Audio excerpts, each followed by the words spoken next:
อเพิ่นได้ท่องยุทธภพไปแล้วนะคะเหลือรุ่นลูกค่ะเป็นจอมยุทธน้อยอยู่ค่ะพี่น้องคะฝากพี่น้องซอยสนับสนุนน้ำแดงกันแล้วกันค่ะส่งต่อไปค่ะน้องจอเล็กเสียงอีสานค่ะต่อไปค่ะน้องเอนิรันตีค่ะเอวินันตีเสียงอีสานสวัสดีค่ะพูดต่อไปค่ะน้องแป้งนัทธิดาค่ะน้องแป้งเสียงอีสานสวัสดีค่ะน้องนกน้อยเสียงอีสานสวัสดีค่ะ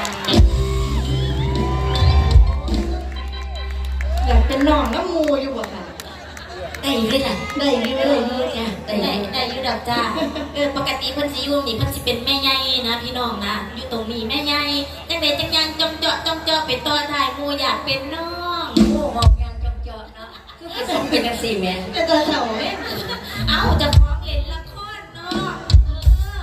ละครเรื่องยังก็แม่ฝากในเด้อพี่น้องเด้อฝากย่ายสีแดงซีรีส์วายเข็มกีฬาต้องรอดกำลังถ่ายทำอยู่เนี่ยเขาเป็นดาราเขาก็เห็นได้สุยางละยาแม่ละจ้าเขาก็เป็นได้สุยางเนาะยาเนาะจ้ารุ่นออกเรียนแล้วรุ่นนี้รุ่นออกเรียนประกาศรายงานตัวน้ำมูดอกทุกมือนี้เอิญยาเบิดแล้วนะคะอ่ะช่วงนี้ค่ะพี่น้องขออนุญาตแนะนำตัวไปเรียบร้อยแล้วแล้วค่ะเข้าสู่ช่วงร้องเพลงการกุศลค่ะพี่น้องคะ